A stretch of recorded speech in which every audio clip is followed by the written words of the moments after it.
देवी नारायणीयं दशकं 9। एकार्णवे अस्मिन् जगति प्रलीने दैत्यो हरिर्ब्रह्मवदोद्यतौ जगानदेवी त्वदनुग्रहेण त्वदिच्छया एव आगमदत्र रुद्रः एको विमानस्तरसागतकाते त्रिमूर्त्यविज्ञातगतिस्त्वदीयः त्वत्प्रेरिता आरुरुहुस्तमेते स चोत्पतन् व्योम्नि चचार शीघ्रम् वैमानिकाश्चोद्गतयः सशक्रम् दिवं सपद्मोद्भव सत्यलोकम् स रुद्रकैलासममीश विष्णु वैकुण्ठमप्युत्पुलक अपश्यन् अदृष्टपूर्वानितरान् त्रिमूर्तीन् स्थानानि तेषामपि दृष्टवन्तः त्रिमूर्तयस्ते च विमोहमापुः प्राप्तो विमानश्च सुधा समुद्रम् त्वद्व्रोलतालोलतरङ्गमालम् त्वदीयमन्दस्मितचारुपेनम् त्वन्मञ्जुमञ्जीरमृदुस्वनाड्यम् त्वत्पादयुग्मोपमसौख्यदं च तन्मध्यतस्ते ददृशुर्विचित्रप्राकारनाना दृलतापरिहितं स्थानं मणिद्वीपमदृष्टपूर्वं क्रमाशिवे त्वां च सखी समेताम् ज्ञात्वा धृतं त्वामरिरागदातः त्रिनेत्रधन्या वयमध्यनूनं सुधा समुद्रायमनल्पपुण्यैः प्राप्य जगन्मातृनिवासभूमिः सादृश्यते रागिजनैरदृश्या मञ्चे निषण्णापकुशक्तियुक्ता एषैव दृक् सर्वमिदं च दृश्यम् अहेतुरेषा खलु सर्वहेतुः बालशयानो वटपत्र एकार्णवे पश्यमिमां स्मितास्यां ययैव मात्रा परिलालितोऽहं येनां समस्तातिहरां व्रजेम हृद्यामहे द्वारि यदि स्तुवामः तत्र स्थिता एव वयं महेशीम् इति अच्युतेनाभिहिते विमानः त्वद्गोपुरद्वारमवाप देवीम् आयाम्यहं चित्तनिरोधरूप विमानतस्ते पदमद्वितीयं न केनचिद्रुद्धगतो भवानी त्वामेव मातः शरणं व्रजामि नमश्चण्डिके चण्डदुर्दण्डलीला समुत्खण्डिता खण्डिता शेषशत्रो त्वमेका गतिर्देवि निस्तारबीजं नमस्ते जगद्धारिणि द्राहि दुर्गे सर्वमङ्गलमाङ्गल्ये शिवे सर्वार्थसाधिके शरण्ये त्र्यम्बके गौरी नारायणी नमोस्तुते। जय आदिपराशक्ति की जय। नारायणीयं दशकं 10। ततो विमानादज विष्णुरुद्राः त्वद्गोपुरद्वार्यवरुह्य सद्यः स्त्रियः कृता देवि तवेच्छयैव सविस्मयास्त्वन्निकटं समीयुः कृतप्रणामास्तव पादयुग्मनखेषु विश्वं प्रतिबिम्बितं ते विलोक्य साश्चर्यममोघवाग्भिः पृथक् पृथक् तुष्टुरम्बिके त्वां नुतिप्रसन्ना निजसर्गशक्तिं महासरस्वत्यभिधामजाय रक्षार्धशक्तिं हरये महालक्ष्म्याख्यां च लीला निरते ददाध गौरीं महाकाल्यभिधां च दत्त्वा संहारशक्तिं गिरिशाय मातः नवाक्षरं मन्त्रमुदीरयन्ति बद्धाञ्जलिं स्तां स्मितपूर्वमात ब्रह्मण्हरे रुद्रमदीयशक्ति त्रयेण दत्तेन सुखं भवन्तः ब्रह्माण्डसर्गस्थितिसंहृतिश्च कुर्वन्तु मे शासनया विनीताः मान्या भवद्भिः खलु शक्तयो मे स्याशक्तिहीनं सकलं विनिन्द्यं स्मरेत मां सन्ततमेव मुक्त्वा प्रस्थापयामासि ततां स्त्रीमूर्तीन् नत्वा त्रयस्ते भवतीं निवृत्ताः पुंस्त्वं गता आरुरुहुर्विमानं सद्यस्थिरो दाससुधासमुद्रः द्वीपो विमानश्च तिरो बभूवुः एकार्णवे पङ्कजसन्निधौ च हतासुरे ते खलु तस्तिवांसः दृष्टं नु सत्यं किमु बुद्धिमोहः स्वप्नो नु किं वेति च न व्यजानन् ततस्त्रयस्ते खलु सत्यलोकवैकुण्ठकैलास कृतादिवासाः ब्रह्माण्डसृष्ट्यादिषु दत्तचित्ताः त्वां सर्वशक्ताम् अभजन्त देवी सुधासमुद्रं तरलोर्मिमालं स्थानं मणिद्वीपमनोपमं ते मञ्चे निषण्णां भवतीं च चित्ते पश्यानि ते देवि नमः प्रसीद त्वमेवाघवा वा धृता सत्यवादिन्य जाता जिता क्रोधनात् क्रोधनिष्ठा इडा पिङ्गला त्वं सुषुम्ना च नाडी नमस्ते जगद्धारिणि त्राहि दुर्गे सर्वमङ्गलमाङ्गल्ये शिवे सर्वार्थसाधिके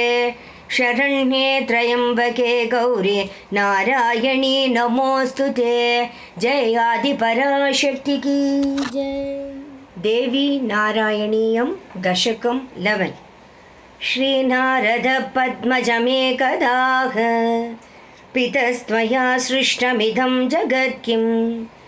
विष्णुना वा गिरिशेन वा किम् अकर्तृकं वा सकलेश्वरकः इति ऋतोजस्सुतमागसाधु पृष्टं त्वया नारद मां शृणु त्वं विभाति देवी खलु सर्वशक्तिस्वरूपिणी सा भुवनस्य हेतुः एकं परं ब्रह्म सदद्वितीयम् आत्मेति वेदान्तवचोभिरुक्ता न सा पुमान् स्त्री च न निर्गुणा सा स्त्रीत्वं च पुंस्त्वं च गुणैर्ददाति सर्वं तथा वास्यमिदं जगत् सा जाता न सर्वं तथैव जातं तत्रैव सर्वं च भवेत् प्रलीनं सैवाखिलं नास्ति च किञ्चनान्यत् गौणानि चान्तःकरणेन्द्रियाणि सा निर्गुणा वाङ्मतिगोचरा च सा स्तोत्रमन्त्रैः सगुणा महद्भिः संस्तूयते भक्तविपन्निहन्त्री सुधासमुद्रे वसति अमार्य द्वीपे विचित्राद्भुतशक्तियुक्ता सर्वं जगद्यद्वशगं वयं च त्रिमूर्तयो नाम यदाश्रिता स्मः तद्दत्तशक्तित्रयमात्रभाजः त्रिमूर्तयः पुत्रवयं विनीताः तदाज्ञया साधु सदापि कुर्मः ब्रह्माण्डसर्गस्थितिसंहृतिश्च दैवेन मूढं कविमातनोति साधुर्बलं तु प्रबलं करोति पङ्गुं गिरिं लङ्घयते च मूकं कृपावती चातनुते सुवाचं यत्किञ्चिदज्ञाये मया महत्त्वं देव्यास्तदुक्तं तव सङ्ग्रहेण सर्वत्र तद्वर्णय विस्तरेण विदत्स्व भक्तिं हृदये जनानाम् इति रितो जेन मुनिप्रसन्नः तव प्रभावं करुणार्द्रचित्ते व्यासं तथान्यांश्च यथोचितं स प्रबोधयामास पवित्रवाग्भिः न मे गुरुस्त्वच्चरितस्य वक्ता न मे गुरुस्त्वच्चरितस्य वक्ता न मे मतिस्त्वत्स्मरणैकसक्ता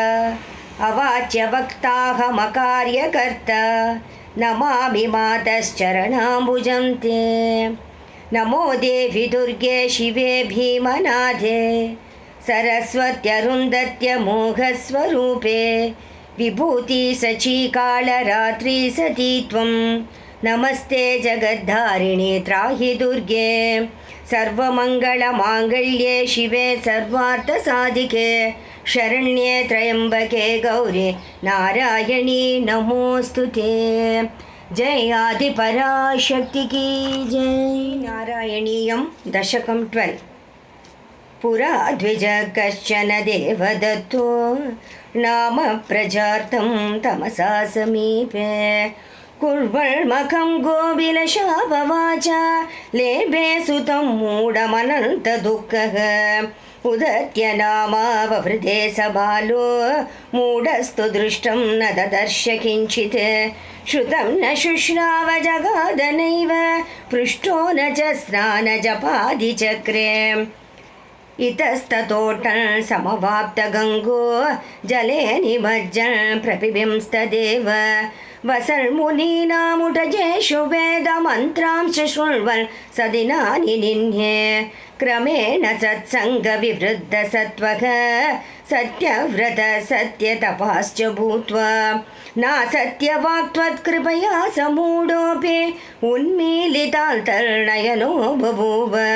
कुलं पवित्रं जननी विशुद्ध पिता च सत्कर्मरतः सदा मे मया कृतं नैव निषिद्धकर्म तथापि मूढोऽस्मि जनैश्च निन्द्यः जन्मान्तरे किं नु कृतं मयाघं किं वा न विद्यार्थिजनस्य दत्ता ग्रन्थोऽभ्यदत्तः किमु पूजा कृता न किं वा विधिवन्न जाने नाकारणं कार्यमितीर्यते हि दैवं बलिष्ठं दुरतिक्रमं च ततोऽत्र मूढो विफलीकृतोऽस्मि वन्द्योद्ब्रुवन्निर्जलमेघवच्च इत्यादि सञ्चिन्त्य वने स्थितः स कदाचिदेकं रुधिराप्लुताङ्गं बीभत्सरूपं किटिमेष पश्यन् अय्यय्य इत्युत्स्वनमुच्चचार शरेण विद्धः सकिरीर्भयार्तः प्रवेपमानो मुनिवासदेशे अन्तर्निकुञ्जस्य गतश्च दैवात् अदृश्यदामापभयार्तिहन्त्रे विनामकारं च विना च भक्तिम् उच्चार्य वाग्बीजमनुं पवित्रं प्रसन्नबुद्धि कृपया तवैष बभूव दूरे कृत सर्वपापः नाहं कविर्गान विचक्षणो नटो न शिल्पादिषु न प्रवीणः पश्यात्र मां मूढमनन्यबन्धुं प्रसन्नबुद्धिं कुरु मां नमस्ते शरणमसि सुराणां सिद्धविद्याधराणां मुनिमनुजपशूनां दस्युविस्त्रासितानां